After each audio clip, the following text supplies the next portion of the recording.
que agora vai, pessoal. Perdão. Eu acho que o celular tava com problema.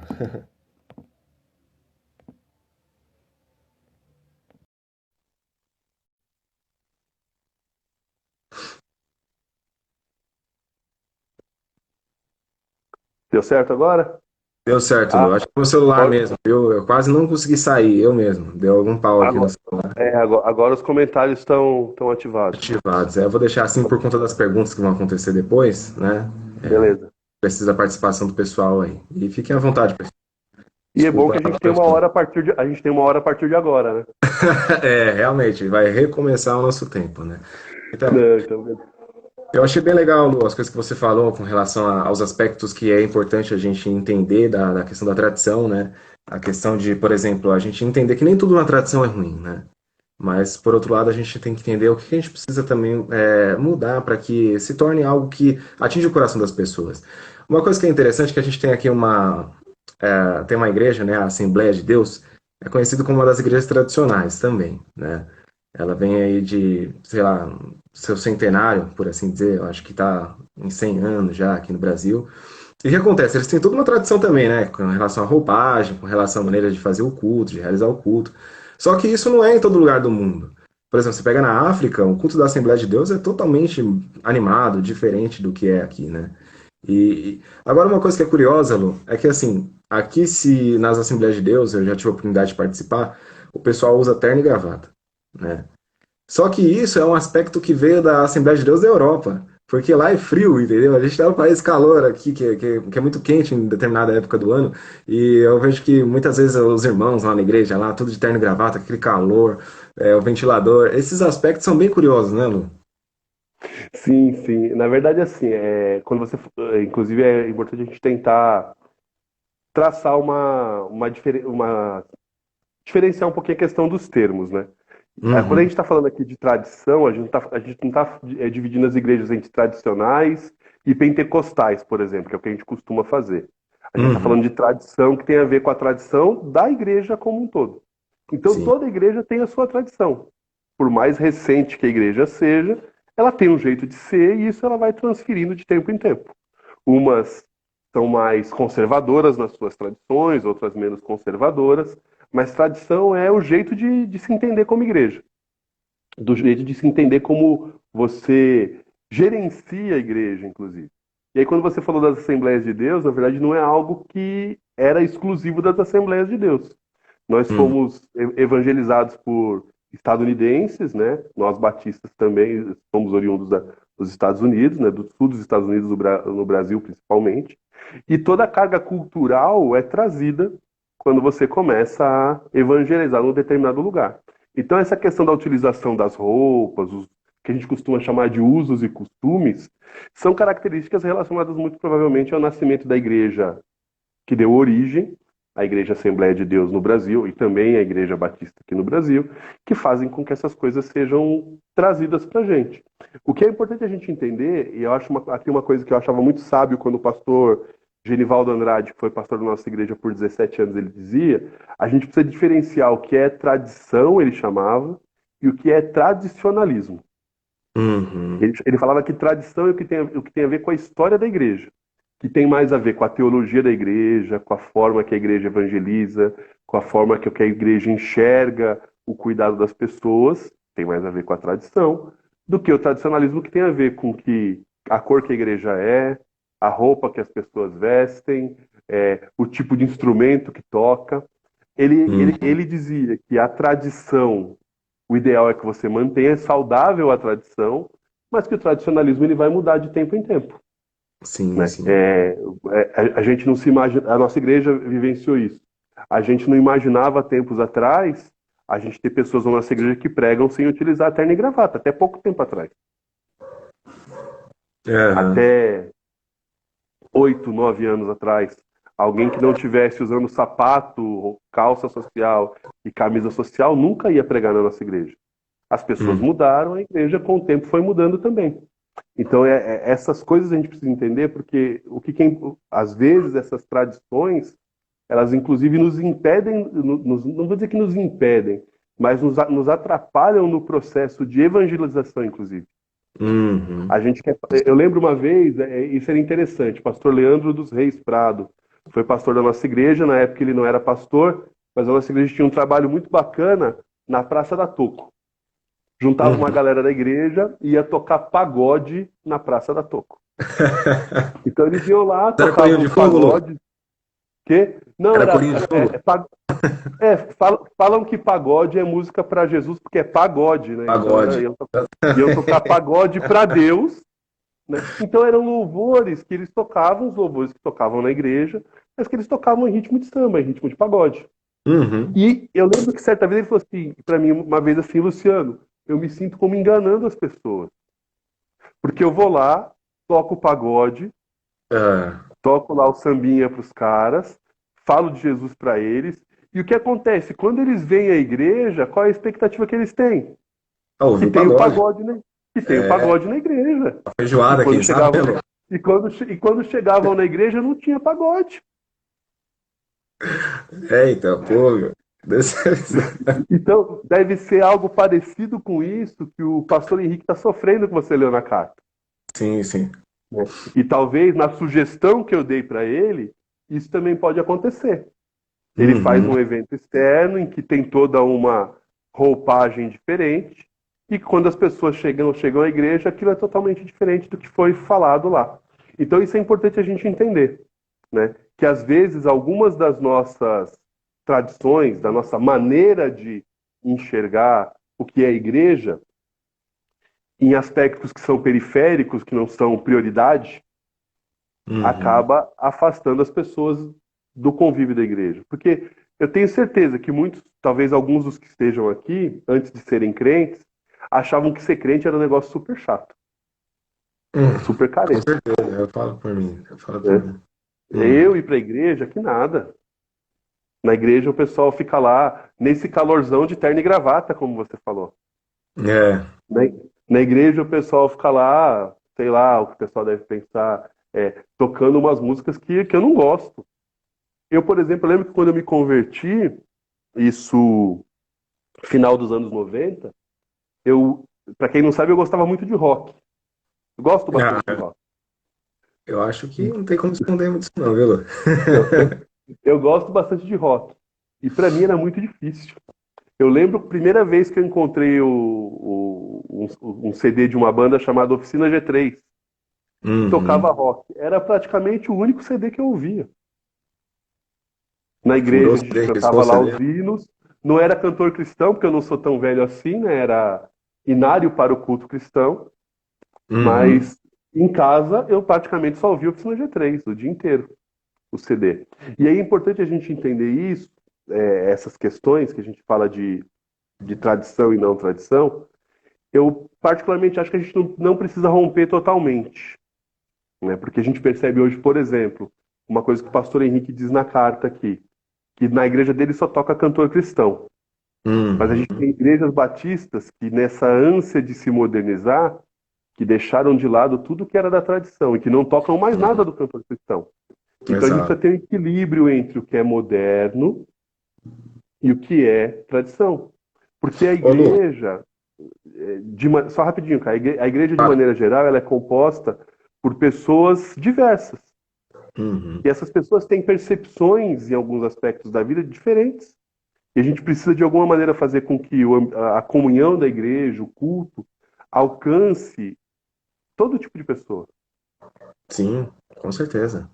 E assim, Mas dentro do pode que você falar, está Carol. falando, dentro do que você está falando, lá na carta a gente vê também, né, que o que ele propõe, algumas coisas que ele propõe para ser realizado na igreja para os jovens, né, é necessário tomar alguns cuidados também, né? Por exemplo, essa questão das atividades competitivas. Cara, recentemente eu ouvi o pastor Ed René falar a respeito disso, que na infância, acho que foi no domingo passado, né?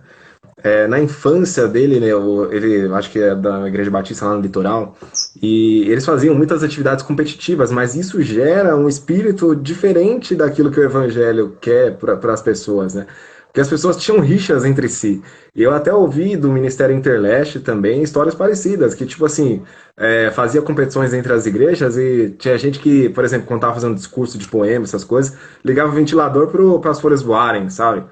Então, isso sai, sai completamente fora do evangelho, não é? E aí o Ed René falou assim que o pai dele, né, falava assim, eu não sei se era o pai, se era o avô, ele falava assim, ó, no meu tempo a gente lutava para ter uma faculdade batista aqui no litoral. E vocês hoje estão aí, né, tipo, fazendo atividades competitivas. Então a gente percebe que tem algumas coisas que a gente tem que tomar cuidado, né?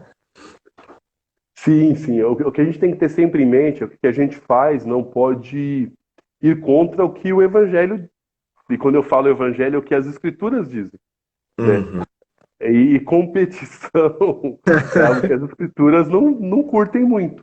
Talvez atividades mais cooperativas do que competitivas funcionariam melhor. Mas Melhor. assim, eu não sei o que talvez ele quis dizer com atividade talvez fosse mais algo mais voltado para dinâmicas, algo nesse Isso, isso. sentido, com Aham. o que ele quis dizer como atividades competitivas.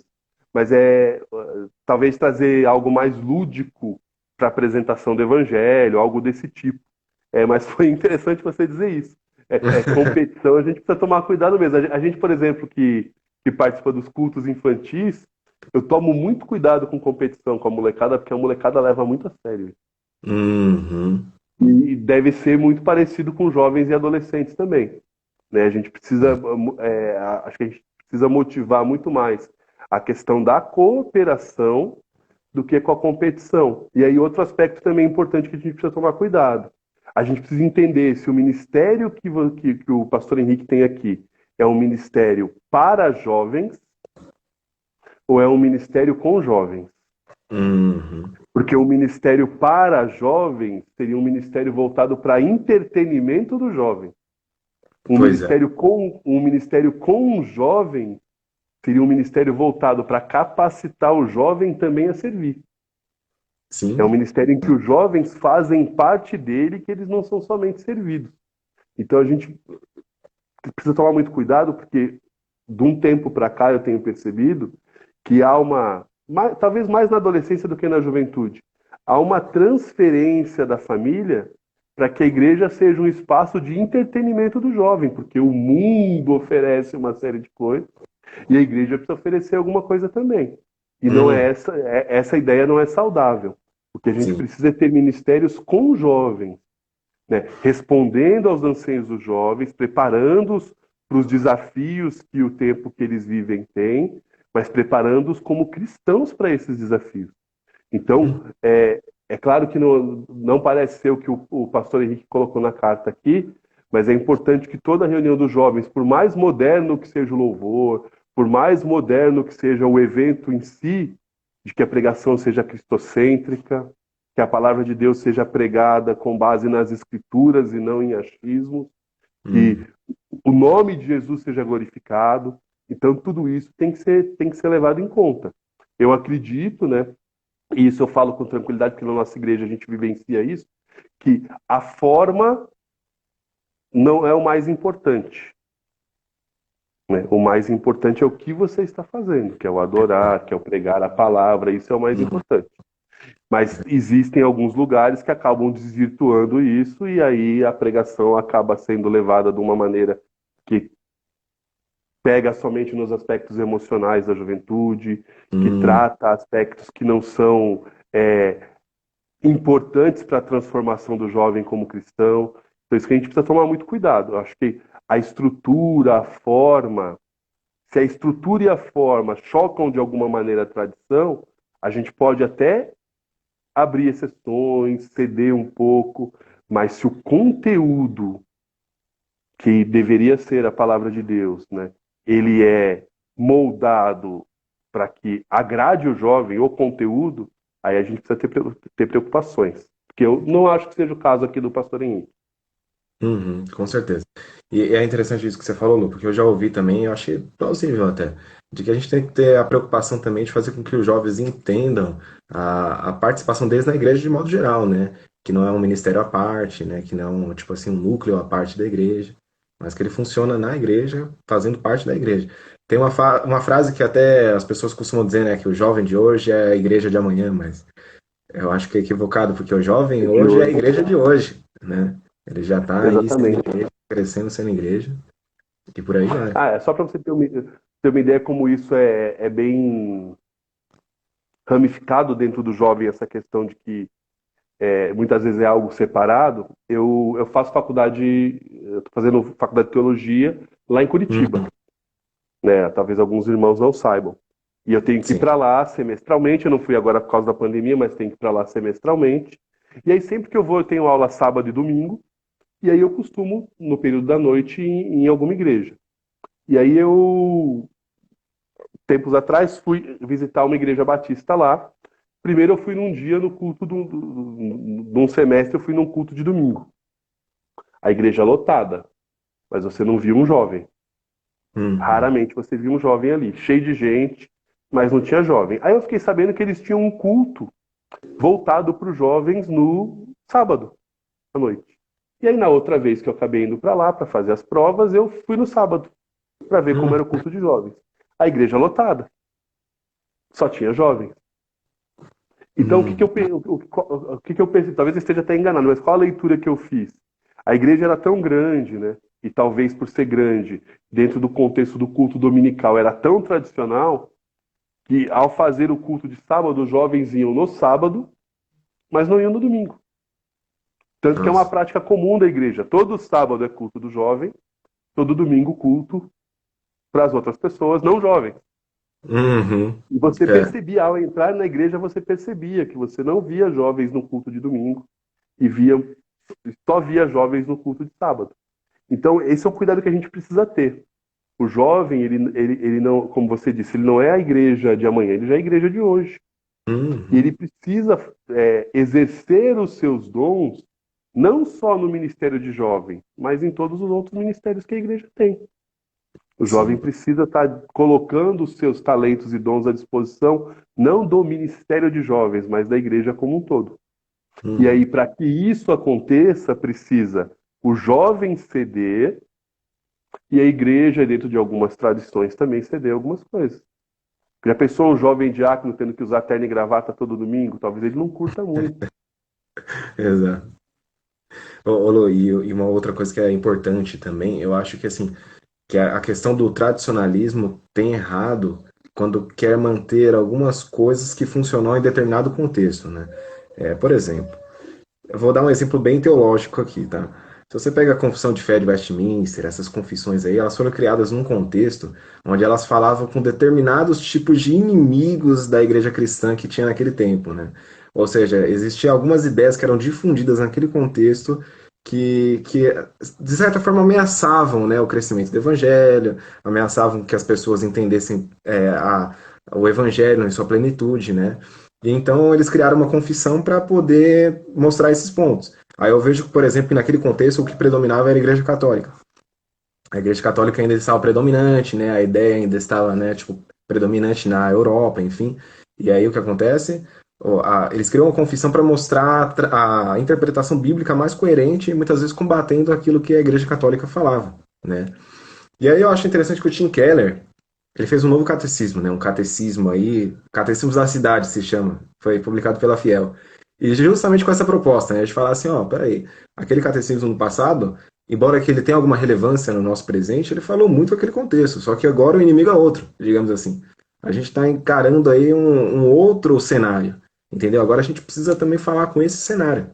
A gente precisa ter questões que falem para essas questões que estão sendo levantadas. Então, tipo assim, o tradicionalismo muitas vezes quer manter isso daí, né? Quer manter essas questões aí do passado e tá tipo jogando para debaixo do tapete questões mais recentes, que é importante ser discutida, que é importante ser questionada e geralmente acontece em ambientes onde o jovem tem mais acesso, que é nas universidades, né, nas academias, enfim. Então, partindo disso, não é legal assim que a igreja também se volte, né, a querer dialogar com a cultura e mostrando também a relevância do cristianismo? Eu acho que você tocou num ponto bastante importante, Caio. A gente não pode ter uma prática, uma praxis de igreja, né, e muitas vezes uma tradição que não fala com o nosso tempo, né? Se você pegar, como você mesmo disse, essas grandes confissões de fé que surgiram, que são, na verdade, teologias sistemáticas desenvolvidas ali, Sim. eram teologias que falavam com, a maior parte delas, com a Idade Média, É. com uma igreja protestante recém-surgida, que Uhum. enfocava bastante aspectos com relação à idolatria e alguns aspectos que a Igreja Católica tinha e tem de diferença da Igreja Protestante. E a gente precisa entender que os nossos, como o próprio nome da live diz aqui, né, nós temos dilemas diferentes hoje. Né? As Uhum. nossas inquietações são inquietações diferentes. Talvez a gente não tenha que abandonar essas confissões de fé, mas a gente precisa incluir nessas confissões de fé os dilemas do nosso tempo também. A Uhum. gente precisa discutir aspectos que hoje são aspectos que têm, de repente, afastado os nossos jovens da igreja. A igreja precisa tentar conversar com o tempo que a gente vive hoje. Quando eu falo conversar com o tempo que a gente vive hoje, não é que o que era pecado deixou de ser pecado e hoje pode fazer à vontade, não é nesse sentido. É Uhum. entender que o tempo que a gente vive é um tempo diferente e a cabeça da pessoa que frequenta as nossas igrejas hoje, em especial o jovem, é uma cabeça diferente, a gente precisa responder esses anseios. Como você mesmo disse, tem muito cristão que acha que é ruim o jovem ir para a universidade, porque a universidade tira o jovem da igreja. E não é É. verdade. A gente tem na nossa igreja uma série de universitários que estão na igreja e que estão na universidade e continuam nas nossas igrejas. Ô, A Lu, Isadora, o Vitinho, a Ana Clara.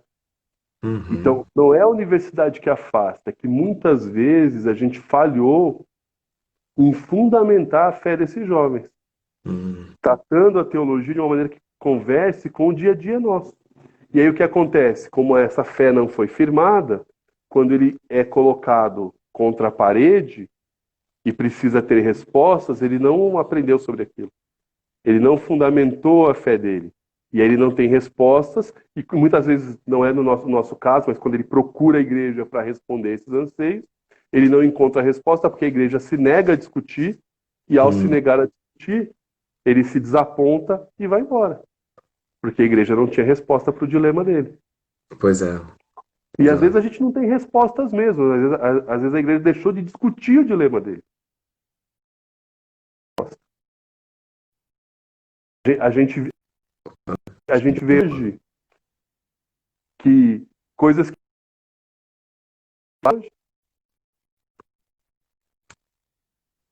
Ô, Lu, eu acho que tá dando uma pequena travada aí. Você pode repetir o que você eu acho falou? que eu disse o seguinte, que Uhum. a gente precisa estar atento, que muitas vezes a gente desaponta o nosso jovem, não por não ter respostas para as coisas, porque a gente não vai ter resposta para tudo.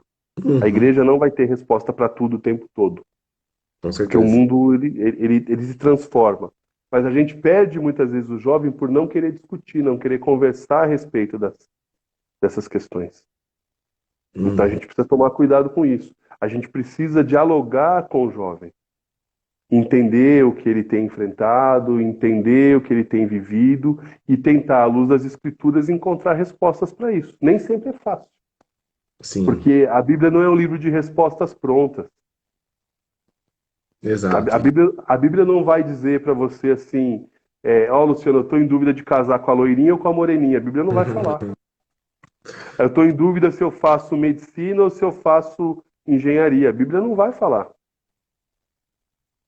A gente precisa entender isso, que a Bíblia não é um livro de respostas prontas. Uhum. Com certeza, Lu. Não, bacana. E assim, dentro de tudo isso que a gente falou, principalmente dessa questão de assim, a gente poder abrir para diálogos, eu percebo que há um desapontamento também do não crente com o cristão que fundamenta coisas sérias com base em uma receptividade assim, de ir mais adiante. Por exemplo, uma resposta superficial, né? Muitas vezes, sei lá, tem uma discussão acadêmica e o crente só vai falar coisas básicas, coisas que tipo não contribuem muito para o avanço de um determinado assunto. Então, talvez, ao invés de, por exemplo, a gente evitar com que os nossos jovens vão para a universidade com medo deles perderem a fé, realmente, como você falou, seria melhor que a gente capacitasse para que eles pudessem ir preparados, né? E para que fosse bem relevante ali naquele contexto. Eu acho que deve até haver um incentivo da igreja, né, para que os jovens vá mais à universidade, né? E procure fazer a diferença. Sim, Mas sim. pode falar. Eu inclusive acredito que a igreja precisava incentivar os jovens a terem dúvidas, Bom, porque a dúvida ajuda no crescimento da sua fé. É, eu estou tentando encontrar uma expressão que não ofenda, mas é ingênuo demais a gente acreditar que ao você entregar a sua vida para Jesus, todas as dúvidas se cessaram. sim. Não é isso. Em momento algum a Bíblia fala a respeito disso. As dúvidas são elas que fazem com que a igreja com que o cristão e consequentemente a igreja cresça. Quando você tem uma dúvida, você vai procurar respostas, conversando com cristãos mais experientes, buscando resposta nas escrituras, vai se aprofundando do que a Bíblia fala, vai encontrando algumas respostas, sanando algumas dúvidas e surgindo outras, e você vai Hum, amadurecendo como cristão. sim. Então, muitas vezes a gente coloca, e quando eu falo a gente, não é a nossa igreja, não sou eu, é a igreja evangélica como um todo. A gente coloca muitas vezes essa questão de um pacote pronto que impede o jovem a desenvolver o que é muito importante nos dias de hoje, que é o senso crítico. De você compreender algumas coisas das escrituras e saber que talvez nem tudo seja literal, talvez nem tudo seja exatamente daquele jeito, e que a gente precisa entender esses aspectos. Quer ver um Eu acho que exemplo bobo? tocou no ponto. Tocou no É muito fácil você lá no departamento infantil, no culto infantil, falar para uma Uhum. criança de 7 anos, 6, 7 anos, que Deus criou um bonequinho de barro e que soprou na narina desse bonequinho de barro, e esse bonequinho de barro virou o Adão. Falar isso Sim, para um jovem é um pouquinho mais complicado. com certeza. Está Então, estudando a gente biologia aí no ensino médio, né? tem biologia, compreende uma série de coisas. Então, a gente precisa entender nesse aspecto que é, nem tudo necessariamente é ferro e fogo na Bíblia. Se a gente fosse entender, por exemplo, o Apocalipse literalmente, É. nós estaríamos enroscados. Então a gente precisa Uhum. tomar muito cuidado com esses aspectos, que a gente fecha alguns pacotes em algumas coisas que para o jovem é muito difícil. Porque, Sim, na verdade, para qualquer pessoa é muito difícil. É claro sim. que, Luciano, você acredita que Deus criou o homem? É claro que eu acredito. Deus criou o homem. Deus criou o ser humano. Isso a Bíblia diz claramente. Isso é importante entender. Uhum. Mas será que foi literalmente? Opa, caiu aqui. Será que foi Mostrou o cobertor. literalmente? Mostrou o cobertor, né? Laranjinha. É da Manu o cobertor. Será Vamos que foi lá. literalmente? Será que foi literalmente? Essas coisas são passíveis de se conversar. Discussão. São, É. são passíveis de se discutir. Se Uhum. foi, como foi exatamente desse jeito, o que que explica. Eu acho muito interessante na nossa igreja, a gente teve a oportunidade de estudar diversas vezes o estudo cronológico da Bíblia, que é um Uhum. estudo que o pastor Valdir utiliza para evangelizar. E eu acho muito interessante que, é claro que a gente não concorda com tudo que está lá, mas é muito interessante que ele traz para a gente alguns questionamentos e algumas possíveis respostas de algumas dúvidas que a gente tem, por exemplo, com relação à criação, com relação ao que a ciência diz e o que a Bíblia diz. Então, Uhum. entender essas possíveis interpretações, essas possíveis formas de compreender a Bíblia, por Uhum. mais que você não vá fechar, a minha forma é essa, a minha forma é aquela, ou isso é a verdade, entender esses aspectos é importante para que o jovem possa compreender que existem possibilidades de conciliar. Até porque uma coisa que a gente precisa ter em mente, talvez essa seja uma discussão que o jovem tem, a Bíblia não tem, né, nunca teve a pretensão de ser um livro científico. A Bíblia não foi um livro escrito para convencer quem não crê a crer. A Sim. Bíblia é um livro escrito para quem crê. Interessante, bacana. Isso é importante a gente entender. Uhum. A Bíblia é um E, livro escrito para quem crê. e que não vai falar tudo, né, sobre a existência humana, vai falar de um aspecto particular, né, relacionado à nossa fé em Jesus, né? E aí é uma outra frase do pastor Genivaldo que eu acho interessante. Ele dizia o seguinte: a Hum. Bíblia toda é verdade, mas nem toda a verdade está na Bíblia. Aham. Por Bom. exemplo, o meu cobertor é laranja. É uma verdade. Uhum. Essa verdade não está na Bíblia. Pois é, A Bíblia toda é verdade, mas nem toda a verdade está na Bíblia. Isso a sim, gente precisa sim. estar atento. Bacana. Ó, é interessante isso que você está falando, porque assim, eu lembro de duas citações que eu vi, né, assistindo alguns vídeos, e que entram dentro desse assunto. O primeiro é de um cristão. Eu não sei se você conhece o Marcus Eberlin. Ele é um dos defensores aí da teoria do design inteligente. E aí, num debate, né, com alguém que desenvolvia lá, aliás, que falava, que defendia a questão do evolucionismo, de que as coisas foram criadas de uma determinada maneira, né, o Charles Darwin, enfim. Ele disse assim, olha, com relação à questão do tempo que está lá em Gênesis, né? Se existe uma lacuna gigante lá entre Gênesis 1 e 2, né? Eu não acredito nisso, mas se eu chegar um dia lá no céu e Deus falar assim para mim, era realmente 30 milhões de anos, 150 milhões de anos, eu vou falar, legal, bacana, que bom saber. Porque isso não vai mudar em nada, né? A questão que é mais importante do que aquilo que a Bíblia fala. Isso não vai mudar em nada a nossa compreensão de algumas coisas, né? A E gente precisa entender que mais importante que o como é quem. quem, exatamente. A forma pouco importa. O que importa é Deus criou. E a gente às vezes foca muito na questão da estrutura, da forma, e se esquece que a Bíblia é a revelação de uma pessoa. A Uhum, Bíblia não é a revelação de uma teologia, porque a teologia é a compreensão dos homens a respeito do que a Bíblia diz. A Bíblia uhum. não é a revelação do ser humano, da sociedade. A Bíblia é Jesus Cristo sendo revelado. A Bíblia é um livro que fala a respeito de uma pessoa. Então a gente fica focando muito no periférico e esquece do principal, que é a pessoa de Jesus. Sim, exato, exato.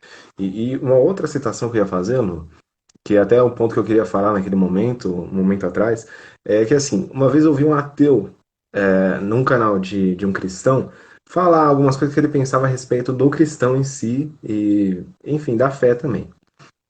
E aí, tanto que ele e o rapaz trocaram vídeos, né? Ele postou vídeo no canal do rapaz e o rapaz postou vídeo no canal dele. O rapaz era cristão, pastor. E aí, uma coisa assim que ele falou, que ele se decepciona com relação ao cristão, é que o cristão afirma com veemência. Veemência, assim, que conhece tudo, que sabe de tudo, que tudo é conforme está ali, né? Que não tem dúvida de nada. Então, eu achei legal quando você falou dessa questão da dúvida. Porque, assim, a gente crê pela fé, né? E a fé é uma coisa que não é discutível, assim, não tem como a gente provar a nossa fé, a gente vive, vive por ela. Na verdade, eu estava preparando a aula de amanhã. Amanhã a gente tem aula, inclusive na escola bíblica, a gente está estudando Romanos. E Aham. você falando de fé, tem uma frase do Timothy Keller que me fez associar com isso. É, essa questão da gente ter certeza de tudo é contrário ao que a gente entende como fé. Uhum. Porque fé, o Timothy Keller tem uma definição interessante para fé. Fé é o ato de chegar diante de Deus de mãos vazias. Do tipo, eu não sei de nada, eu não sou o que eu faço não é suficiente para nada. Eu sei que eu Uhum. estou aqui porque eu creio. Eu sei que eu estou aqui. Na, Sim, sim. na verdade, Eu a fé, acredito a nisso. gente, é claro que a Bíblia fala que a fé é a certeza das coisas que não se vê, né? Mas ela não é certeza de todas as coisas. Uhum. O que a fé diz da certeza das coisas que não se vê é a fé salvadora. Eu tenho Sim. fé que a salvação é por meio de Jesus. Mas tem coisas que a Bíblia não trata. Quer ver um exemplo bom? Uma vez discutindo com uma pessoa, a pessoa me disse assim: e se existir seres de outros planetas? Eu falei: olha, eu não acredito, É um bom tá? ponto. Eu não acredito. Uhum. Mas se existir, Não vai e dar. Deus não falou nada a respeito disso na Bíblia, isso não muda nada na minha fé. Eu continuo crendo que a salvação é por meio de Jesus, continuo crendo que eu vou passar a eternidade com Ele, e isso é importante. Então a gente se pega em muitas coisas que são periféricas, que vai balançar a minha fé e não vai balançar a fé. Uma pessoa estudar biologia, uma pessoa estudar filosofia, uma pessoa estudar economia, se ela tiver a fé dela firmada em Jesus, tudo que ela vai aprender não vai afastá-la da fé dela. Uhum. Na verdade, vai fazê-la entender que a fé dela é real. Quer ver um exemplo? O principal pesquisador do projeto Genoma, que é o projeto que desvendou o nosso DNA, é cristão. Mas ele era PhD, sempre foi cristão. sempre foi cristão? É, bacana. E pesquisar e descobrir tudo isso, o DNA humano, por exemplo, descobrir que o nosso DNA é só 1% diferente do DNA de um orangotango, não fez com que ele perdesse a fé dele. Pelo Uhum. contrário, fez com que ele entendesse o quão grandioso Deus é.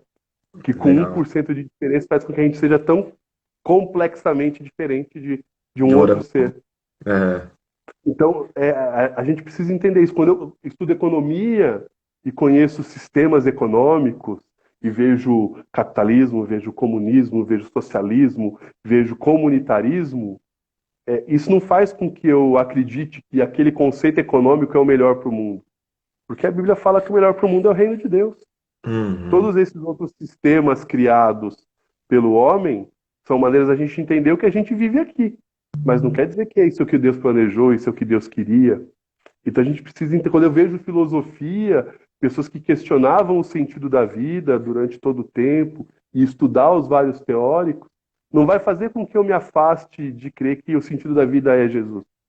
Uhum. Só faz eu entender como as pessoas lidam com essa questão do sentido da vida. É, o Vi postou uma questão aí, e Isso, existe uma crença de que se encontrarmos vida fora da Terra, acaba acreditar em Deus. Pelo contrário, mostra o quão Deus é maravilhoso, conseguiu fazer vida inteligente aqui, vida inteligente em outro lugar. Deus é Deus. Uma coisa que a gente precisa entender: Deus revelou para a gente nas Escrituras o que precisava ser revelado nas Escrituras. sim, O que não está nas Escrituras, que a gente aprendeu ou surgir por aí, não vai contradizer o que a gente crê, porque o que Deus queria revelar está ali, ó. De uhum. Gênesis ao Apocalipse acabou ali. Isso é o que a gente precisa para a nossa fé. Todo o resto que vier a surgir, outras verdades, que não a verdade bíblica, mas outras verdades com relação ao mundo, a coberta laranja, não vai impactar a minha fé. Uhum. Não É, vai, porque se fosse assim, pessoal, vamos olhar a história. A gente teria perdido a fé. Quando você olha para as atrocidades que o ser humano já fez, quando você olha para a maldade do mundo, quando você vivencia hoje um tempo de pandemia e as pessoas vivendo irresponsavelmente, passeando no shopping, uhum. sem máscara, com a máscara só no queixo, nem se preocupando com o outro. Você olha aí e você fala assim: ah, Deus não existe, porque para o ser humano ser desse jeito, Deus não existe. E tudo isso acontece e a gente continua crendo. Por Exato, que com outras coisas vão ser diferentes? com certeza. Ô, Lô, enfim, a gente já discorreu bastante do assunto e, infelizmente, né, a gente teve um probleminha técnico que a gente precisou cortar aí. E até por isso que a gente se estendeu um pouco mais aí, né, até as 7 horas, porque a gente ganhou um novo tempo. Então, acho que a partir de agora a gente já pode também poder abrir para a galera e fazer perguntas, né? Eu Só espero que pede pro pessoal ser bem bonzinho comigo, tá? Porque eu... Exato. Então vamos lá, pessoal. O Luciano tem capacidade, então faça pergunta. E a vou dinâmica é mais pesquisar ou na menos internet assim. e respondo vocês. Aí eu A gente- pesquiso na internet e respondo, é assim que funciona? No Google, dá um Google aí, bem breve. Vou dar uma bugada. É, por aí. Então, assim, a dinâmica funciona assim, pessoal. É importante que todo mundo que fizer a pergunta aí pelos comentários coloque somente um ponto de interrogação. E que coloque, né? Porque se colocar dois ou não colocar nenhum, a pergunta ela não vai para a caixa aqui, e aí vai ficar mais difícil da gente poder selecionar para poder responder. Mas a partir de agora, então, a gente pode disponibilizar aí para que vocês façam as suas perguntas, né? E aí o Luciano vai estar respondendo.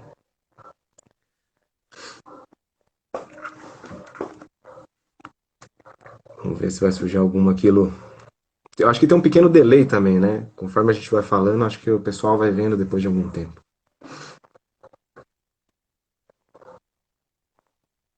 Ô Lu, então, sobre essa questão do problema técnico que a gente teve, né?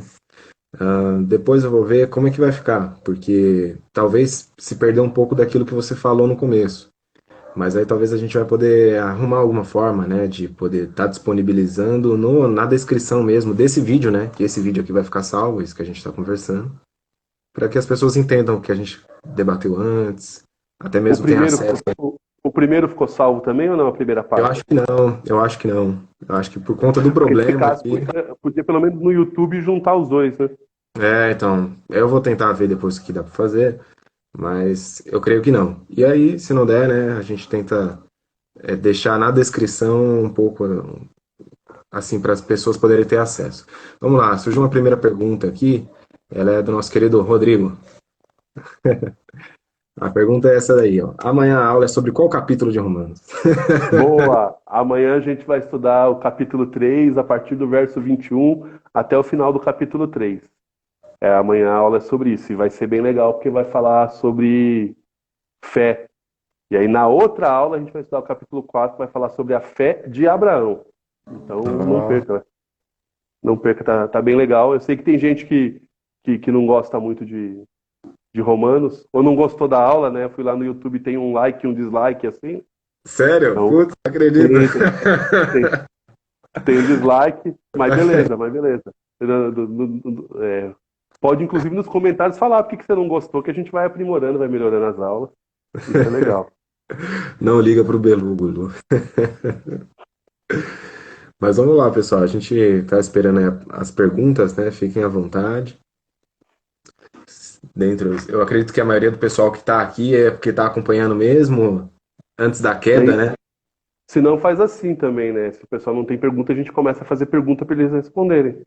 Pode ser, Lu. Né? A Maravilha. gente começa a perguntar coisas aqui. Exatamente. A gente vai postando aí.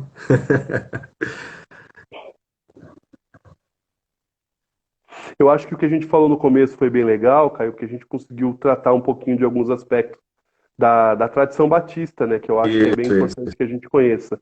Hum, Talvez a gente tenha aqui assistindo pessoas que talvez até façam parte da nossa igreja hoje, mas que vieram de outras tradições religiosas antes de vir para a nossa igreja. E aí, nesse período de pandemia, a gente acabou não vivenciando muito desses costumes. Né? E foi importante que a gente falou sobre a questão da Assembleia ser soberana, do nosso sistema de gestão ser um sistema que é a igreja quem decide, o pastor não é dono da igreja, que são tradições que são saudáveis, que a gente falou agora há pouco, né? uhum. E que a gente precisa entender que são tradições que a gente carrega como igreja batista. Se a gente for numa outra igreja de uma outra denominação, a maneira de gerenciar a igreja é diferente. Né? Diferente, Você pega exatamente. algumas comunidades de fé em que o pastor é praticamente dono da igreja. Eu não estou aqui criticando, né, o modelo, é um modelo, né, o nosso é a Hum, igreja quem decide, mas tem alguns lugares que é o pastor que decide, pronto, e acabou. Tem lugares que tem presbitério. Né? O hum. que seria o presbitério? Tem um grupo de pessoas que toma as decisões pela igreja, não é a igreja que toma a decisão. Então, Ô, você Bruno, eu tirar a acho que eu carta de tirei, sermão. né? Eu acho que eu tirei. Eu acho que Então, para acho mim que não tá esses aspectos, aparecendo. para mim também não. Eu acho que é importante esses aspectos, Caio, porque às vezes a gente está dentro de um contexto religioso em que a gente também não conhece a tradição e aí alguns choques acabam acontecendo. Porque a gente Uhum. tem uma perspectiva, uma visão do que é ser igreja, que a gente, às vezes a gente traz de outros ministérios que a gente trabalhou, e conhecer um pouquinho da tradição que a gente está envolvido ajuda a gente a não ter muito esses conflitos. Né? Sim. Eu achei muito interessante aqui na carta, quando você colocou, o que o pastor Henrique disse, que o pastor titular dele concorda com ele, mas que como a igreja votou determinada coisa no sistema democrático que é a Igreja Batista, tem que ser feito daquele lugar. Acho que isso é Hum, importante a gente sim. entender, né? Como funciona a nossa igreja. Porque esses desapontamentos acabam sendo menores.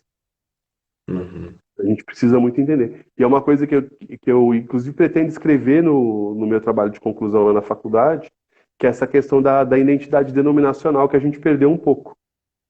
Né? Não digo a gente, a Igreja Batista, as igrejas como um todo, né? Perderam. Vamos lá. Olha lá. Eita. A Ana Clara tem uma pergunta aí. O problema do Essa senhor moça. Luciano explicar bem as coisas do início é que é difícil caçar uma pergunta no cérebro. Eu acho que essa moça é suspeita pra falar, Lu, mas ela tem razão. Não, acho que não é. Mas acho que não é isso, não. Acho que a gente tem dificuldade mesmo de questionar, né? Acho que a Sim, gente sim. foi, a gente foi meio que acostumado, e isso é uma característica, por exemplo, do culto noturno, né? Em que a gente prega, e aí não é só o pastor, qualquer pessoa que prega, a gente prega e as pessoas não fazem pergunta, né? Então não é Hum, pregação, né? Aqui é um bate-papo e a que é gente pode perguntar à vontade, né? que Dentro nem o do Belugo, tema. né? Ele perguntou isso sobre a aula de amanhã, tá tudo certo. Pergunta, pergunta. Tá. Podem perguntar à vontade, podem perguntar por que do cobertor laranja, podem ficar à vontade. Exato, Tá. exato. Mas, ô Lu, eu achei legal, né, que você fez essa recapitulação da questão da tradição aí, do que a gente falou, né, naquele outro vídeo que não sei se está perdido ou não, espero que não. Mas, assim, eu acho que um dos catalisadores, né, uma das coisas que me motivou também a poder colocar esse assunto entre os que a gente vai falar, foi uma pregação que eu ouvi, cara. Foi no começo desse ano, né, e foi do pastor Reinaldo Júnior. Ó, o pastor ele falou que pode fazer pergunta na pregação. Olha, ó. Mandar ver, mandar ver. Fala, Caio, desculpa. Não, imagina. Então, aí foi uma pregação do pastor Reinaldo Júnior, ele falou basicamente o que você falou, cara. Eu achei legal que ele linkou, né, o tema lá do Interleste com essa questão. O tema do Interleste era retrô. Aí ele falou assim, ó, pensando nessa questão retrô, a gente vai falar um pouco da questão de ser reacionário, um pouco do ser revolucionário, a importância do equilíbrio, né, em tudo isso daí, porque ele até usou o exemplo de Jesus, cara, eu achei fantástico isso. Ele falou assim, olha, Jesus, ele foi revolucionário pro tempo dele. Entendeu? Tipo, ele revolucionou muita coisa ali dentro daquele sistema religioso de tradições. Só que aí ele também não se deslinkou completamente do que se passou. Ele tinha, assim, totalmente o ministério voltado por aquilo que as escrituras falavam no Antigo Testamento, né? Então ele cumpria até os ritos, né, estabelecidos e isso fez com que ele não desvinculasse da tradição. Então eu acho que pra gente é a mesma coisa, né? A gente Não, tem a. exato. Como a gente já disse aqui, é importante entender que a tradição ela não é ruim. Aham, A tradição não é ruim. A gente precisa tomar cuidado com isso, porque às vezes a gente, na ânsia de mudar, na ânsia de transformar, de tornar a igreja algo mais contemporâneo, a gente rompe com algumas tradições que não são ruins. Então a gente precisa exato. tomar cuidado com isso. Então é importante entender isso. E quando ele fala no aspecto de Jesus ser revolucionário ao tempo dele, é porque as pessoas não tinham entendido o que era de verdade a fé de Abraão, né? Uhum, Quando exato. Jesus chega, um tempão, um montão de tempo passou e que as pessoas não tinham entendido a mensagem dos valores do reino. Então por isso que ele foi revolucionário. Foi uma coisa que é bastante interessante a gente pensar é que Deus ele se revelou progressivamente. Sim, A gente vai falar um pouquinho na aula amanhã com relação à salvação, por exemplo. A salvação sempre foi pela fé por meio de Jesus. Sempre foi. Então, como as pessoas eram salvas no Antigo Testamento? Eram as pessoas que criam no Messias no prometido, Messias que é que. Jesus. Que é Exato. Jesus. O plano de Deus sempre foi o mesmo. Só que as pessoas não entendiam porque eles não viram Deus encarnado. Uhum, E aí, quando você vê Deus encarnado, quando você percebe Deus revelado em Jesus, aí você percebe, opa, as coisas que eu achava que eram exatamente desse jeito não são mesmo desse jeito. Não são uhum, bem assim como eu pensava, né? Eu acho que isso é importante a gente sempre refletir, né?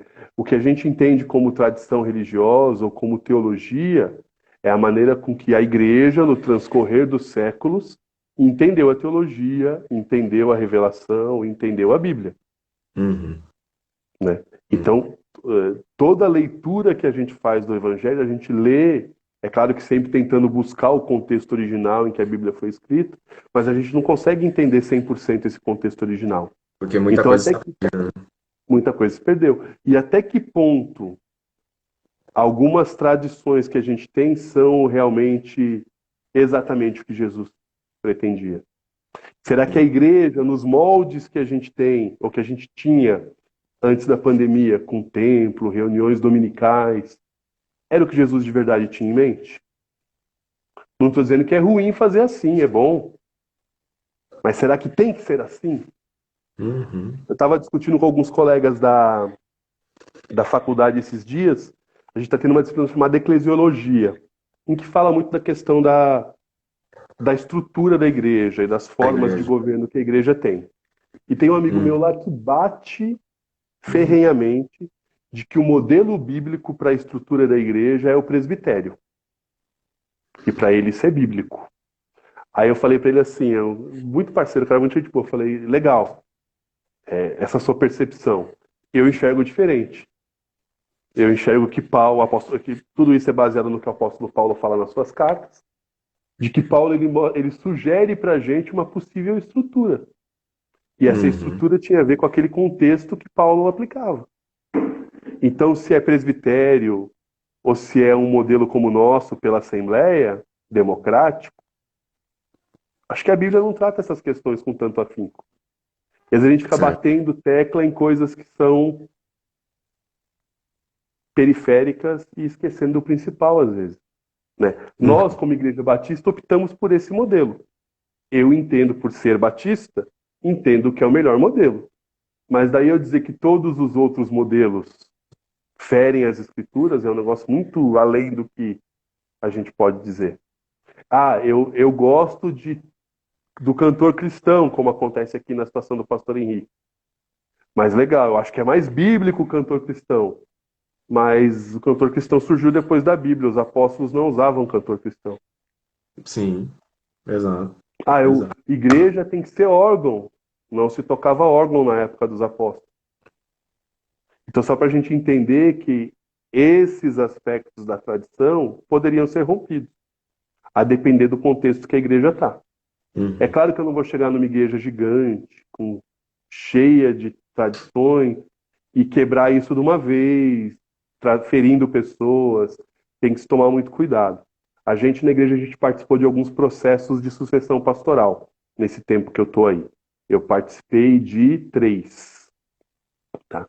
E sempre um cuidado que a gente teve em todo o processo de sucessão pastoral ao entrevistar os candidatos, os pastores, era como seria a gestão desses pastores nos primeiros períodos de ministério. Porque tem gente que chega e acha que tem que mudar tudo, tem que transformar tudo. Que tudo que era antigo não vale nada, o que o pastor fulano fez não prestava. O que o pastor ciclano fez não prestava, o que o pastor Beltrano fez não prestava. E não é uhum. assim. Todo mundo faz parte da história da igreja e construiu alguma coisa, a gente precisa respeitar isso e, claro, mudar, porque os tempos mudam, mas reconhecendo que o que foi feito foi importante para cada período que a igreja viveu. Então, por exemplo, Uhum, quando o pastor Eli foi escolhido pela igreja para fazer parte da igreja, isso foi uma coisa que ele trouxe para a gente confiança, de que ele uhum. respeitaria a história da igreja e que as alterações que fossem feitas ele ia fazer em virtude da situação atual que a igreja enfrenta. E aí você vai Enfrenta. fazendo ajustes de acordo com o que ele entende, do chamado dele, da vontade de Deus para a nossa igreja. Ele vai fazendo alterações, mas que essas alterações são gradativas. Uhum, E é importante a gente entender isso, porque o que acontece muitas vezes com o jovem, tá? E talvez é que passou no pastor da carta. Ah, não é como eu quero, eu vou embora. Não é uhum. assim. Não é assim. Ah, não é do meu jeito, eu vou embora. Conversa-se, chega-se no meio termo, cede um pouquinho aqui, cede um pouquinho ali, vai se ajustando e a gente vai. Talvez as transformações que vocês estejam querendo na igreja como um todo, talvez eu não veja. Talvez vocês vejam já velhinhos.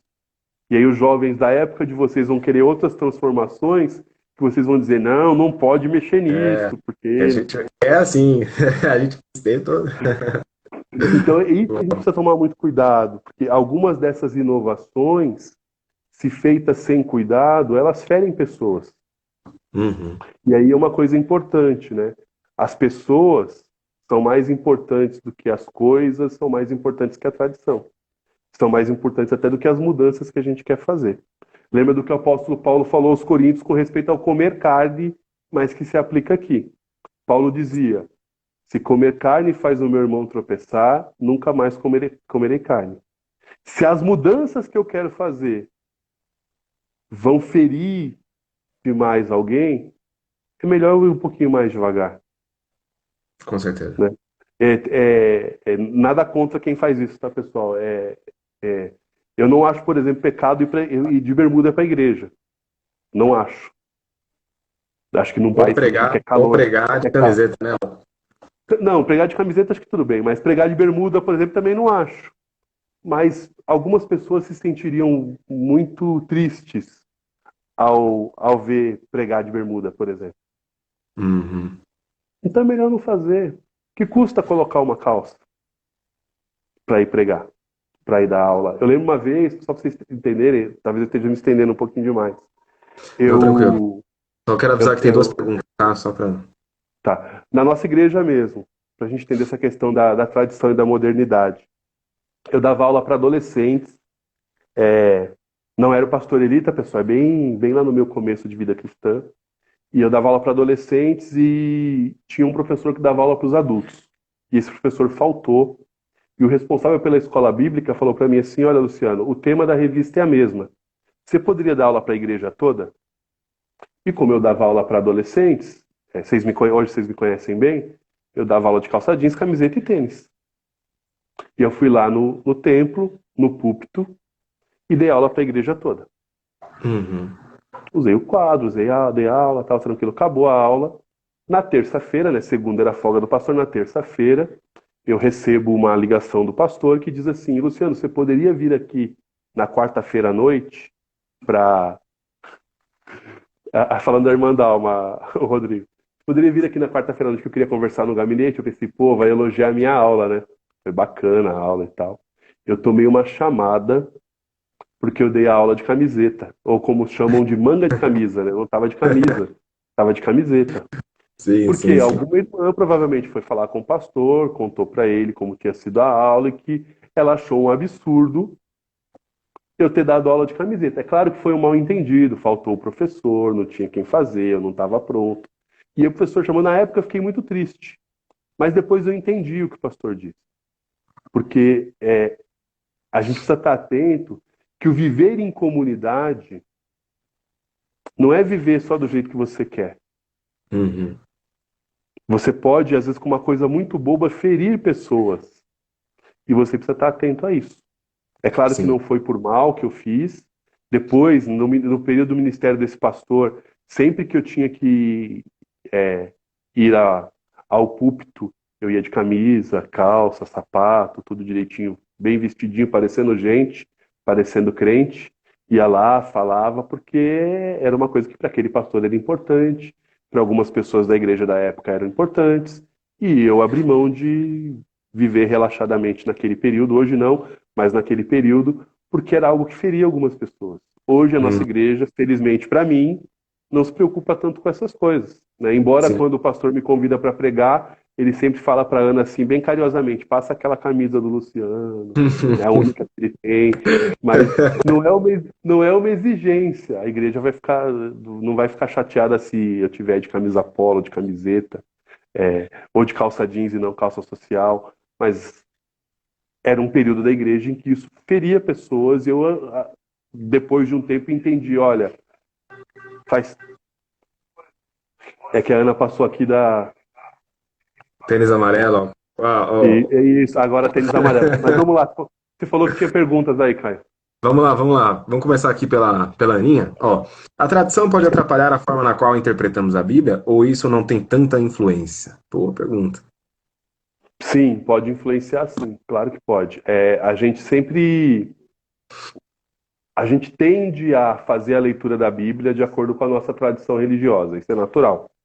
Uhum. Porque a gente tem dificuldade de tentar entender, de compreender completamente o contexto, né? A gente não consegue ir lá no tempo do apóstolo Paulo e entender o que passava na cabeça dele. Quem diz que consegue tá mentindo. A gente não tem como fazer isso. A gente consegue entender contexto histórico, contexto geográfico, contexto linguístico e tentar se aproximar do que o escritor bíblico falava, mas a gente Exato. acaba carregando com a gente a nossa tradição religiosa. É por essa razão que a gente tem várias denominações. Falou? Opa, pode falar, Caio. Eu só quero falar que a gente tem alguns segundos apenas. Eu Não, acho beleza. que. Então, é por isso que a gente tem, por exemplo, denominações diferentes. Porque a gente acaba lendo os mesmos textos com tradição e com perspectivas diferentes e tomando conclusões diferentes com relação ao texto. Pode acontecer sim. Maravilha. Tem mais É, perguntas? O pessoal demorou para fazer pergunta, Caio, aí eu fui prolixo lá naquele ponto e acabei não conseguindo responder. Não, fique em paz. É que a gente também teve aquele problema técnico, deu, né, toda essa questão de a gente perder a noção do tempo. Mas a Isa fez uma pergunta, se a Isa puder fazer de novo, por favor, Isa. A mesma pergunta, eu vi que ela tá por aqui. Tá por aí já, de novo? E aí, a gente respondendo essa pergunta, a gente. A gente vai jantar. É, Vai ter lanchinho depois da live? com certeza, né, cara? Com certeza. Qual que é o cardápio? Cara, eu acho que eu vou comer besteira hoje. Sei lá, um salgadinho aqui. Você não tava geração saúde, Caio? Não, mas calma aí. Final de semana pode. Final de Tá, semana tá tá. ligado. A São os gente. dias do lixo. Isso, exatamente. A gente abusa na semana, final de semana, né? Dá uma. É, eu abuso na semana e abuso no fim de semana. É. Eita. Até porque eu tô desempregado, tá difícil saber o que é semana e fim de semana. Só vamos esperar aí a Isa mandar. Eu acho que ela deve estar escrevendo. Então Mas, ela mandando no zap, eu respondo aqui também.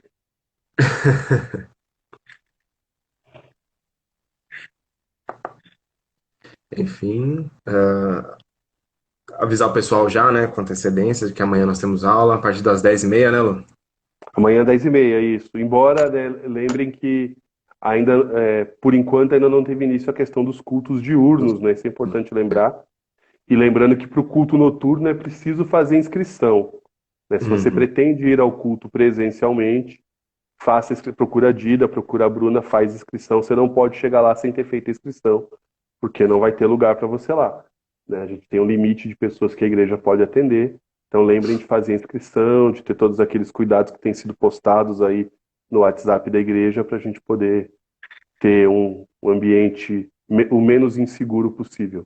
Chegou a questão, Caio? Ainda não? Chegou. Chegou Manda sim. ver. Vamos. Ó, acha que futuramente haverá um equilíbrio ou a igreja vai mais para o lado moderno? Difícil prever o futuro, Isa, mas vamos lá. Eu acho que as igrejas que têm história, que têm uma tradição histórica, como a nossa igreja, a Igreja Batista, a Assembleia de Deus, as próprias igrejas, né, pentecostais como a Assembleia de Deus, Deus é Amor, essas igrejas elas construíram uma tradição e que é difícil de ser rompida totalmente. Então, eu Uhum. acredito que vão ocorrer transformações, mas que essas transformações vão ser bem tranquilinhas. Não vai ser nada muito complexo. Até porque a Sim. Isa que está fazendo a pergunta, ela tem assim um espírito mais senil, digamos assim. Né? Ela não gosta muito de mudança, a Isadora, por isso que ela está falando isso. Brincadeira aí. Mas, mas eu acho que a tendência é a gente ter esse equilíbrio. A gente só precisa tomar cuidado. Até uma coisa interessante que o Caio me mandou esses dias uma matéria que a gente precisa estar atento para que essas mudanças não sejam tão lentas assim. Porque essas igrejas mais moderninhas estão cada vez mais cheias de pessoas e as Uhum. igrejas tradicionais, com a teologia mais robusta, mais saudável, estão perdendo pessoas não por causa da teologia robusta, da teologia saudável, mas por causa porque estão paradas no tempo em alguns sentidos. Então a gente precisa tomar Sim. cuidado com isso, tá? Eu acho que a E gente muitas precisa. vezes, né, Lu? Muitas vezes o som do órgão faz os jovens dormirem, né? Não sei. Pode acontecer. Então a gente precisa estar muito atento a isso. A gente precisa estar atento às mudanças que o nosso tempo traz e tudo aquilo que a gente sabe que é periférico, que é possível negociar, a gente precisa repensar alguns aspectos. A Uhum. nossa fé, a fé em Jesus, isso é inegociável. Mas existem alguns aspectos que a gente traz, que a gente meio que idolatra, entre aspas, que a gente precisaria repensar, porque a geração que está aí à frente das igrejas, a galera da idade de vocês aí, tem uma maneira de pensar que muitas igrejas não estão conseguindo acompanhar. Não é uma crítica à nossa igreja, porque eu até acho que a nossa igreja responde adequadamente aos anseios dos jovens da nossa igreja, mas tem muita Sim. igreja que esquece o jovem, que abandona o jovem, que vive, que faz o culto, que faz tudo como era 100 anos atrás. A gente precisa tomar cuidado Sim. com isso.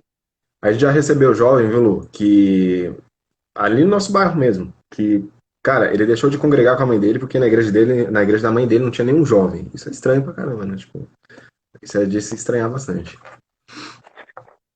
E não é uma coisa nova, Caio, porque eu lembro quando eu cheguei na igreja e a gente acaba fazendo amizade com as pessoas, que hoje o pastor Leandro, ele era membro da igreja e ele também, na época dele, teve desejo de sair da igreja porque não havia jovens na igreja. E aí Uhum. ele orou e Deus mandou os novos baianos para a igreja, né? Quem são esses novos baianos? Um deles é o Gerson, pai da Débora, né? Esposo da Ana Maria. Então veio o Uhum. Gerson, o Genésio, o Paulo, o Sérgio, O Abel, né? O Abel também. o Abel, essa galera veio e ele, opa, agora tem jovem. Tá? É, Essa questão da aversão que o jovem tem pela igreja não é algo novo. E é algo que a igreja já tinha que estar atenta para tentar minimizar os efeitos aí. maravilha. Lu. Então, a gente não tem mais perguntas, né? E a gente se estendeu um pouco no tempo, mas por conta dos problemas, enfim. E depois a gente vai tentar ajeitar aí as coisas para que as pessoas tenham, né, acesso ao que foi falado, mas de uma forma na íntegra, né? Por assim dizer. Mas se não tiver, às vezes é melhor, que aí as besteiras que eu falei ficam de fora, ninguém ouve, e a gente deixa mais gente sã emocionalmente. Que isso. Mas enfim, Lu, muito obrigado pela sua participação, foi uma bênção. O tempo passou, mas eu nem percebi, cara, sinceramente. Eu só percebi mesmo por conta desses problemas aí, mas fora isso, cara, eu achei muito legal esse bate-papo, fiquei assim, eu aprendi muito, vou sair daqui, né, de uma forma diferente, e que Deus continue abençoando sua vida, seu ministério, né, e que você sempre possa estar aí contribuindo com a gente também, sempre perto de nós. Amém. Pessoal, obrigado, Caio, obrigado, pessoal, pelo tempo que vocês dedicaram aí para esse bate-papo. Uma coisa que é sempre importante a gente falar, né? Eu não sou o dono da verdade, nada do que eu falei aqui eu tenho a pretensão de ser verdade absoluta. E aí eu estou sempre à disposição para qualquer coisa que tenha ficado aí meio fora da compreensão, que eu possa esclarecer, que a gente possa conversar. Vocês têm os meus contatos, fiquem à vontade, tá? É sempre um prazer estar com vocês. Deus abençoe vocês. E aí, uma coisa, última coisa: nunca abandonem a igreja porque vocês não concordam com alguma tradição. Orem, Hum, coloquem-se diante de Deus, que a igreja pertence a Deus. Se há algo que tem hum. que mudar, se vocês se moverem em oração, creio que Deus vai mudar. E Ele pode fazer isso, porque a igreja é dele, a igreja pertence a Ele. Deus abençoe vocês. Amém, amém, Lu, realmente. Isso é super importante. Bom, Lu, vamos fazer uma oração então para encerrar. Antes, a Bruna falou assim, Caio, fecha e abre de novo a semana que vem. É a semana que ficou muito curto. Semana passada ficou curto. Então, vamos ver, Bruna. Talvez seja possível, né? As coisas vão acontecendo aí e a gente vai se adequando. Beleza. Oro você, oro eu. Maravilha. Ora você, Lu, por gentileza. Vamos lá então, vamos orar. Pai, louvado seja o teu nome, engrandecido seja o Senhor. Como é bom, Pai, a gente poder estar reunido em família, em irmãos e irmãs que creem no Senhor, que têm o desejo de viver para a glória do teu nome. E eu te louvo, Pai, porque tudo que a gente conversou aqui, Pai, foi no intuito da gente tentar melhorar a maneira com que a gente enxerga a tua igreja e na maneira com que a tua igreja enxerga as pessoas, Pai. Que o Senhor, em nome de Jesus, entenda as nossas intenções, as nossas motivações e que o Senhor abençoe, Pai, a fim de que a gente possa continuar tendo sempre esse ambiente com liberdade para que a gente possa colocar os nossos dilemas diante do Senhor e diante uns dos outros, que a gente possa, por meio do diálogo, por meio do debate, que a gente possa se aprofundar no conhecimento da tua palavra, no conhecimento do nosso relacionamento uns com os outros, e que a gente possa ter maturidade para entender os teus planos, os teus desejos, os teus desígnios para a nossa vida. Obrigado pela vida do Caio, obrigado por cada moço, por cada moça, por cada rapaz, por cada guria que esteve conosco aqui. Que o Senhor, em nome de Jesus, Pai, esteja abençoando a juventude, em especial da Igreja Batista em Jardim Assunção. Que meio esse período de afastamento físico, presencial, de que esses meninos e meninas jamais se afastem do Senhor. Que o Senhor continue trazendo ao coração deles o desejo, o anseio de estarem juntos do Senhor, refletindo na tua palavra, tendo uma vida de devoção diária, para que a gente possa exaltar o teu santo nome, e que quando tudo isso passar, nós possamos estar todos juntos, Pai, nos aglomerando para a glória do teu nome. Obrigado, Deus. No nome de Jesus, amém. Amém, Lu.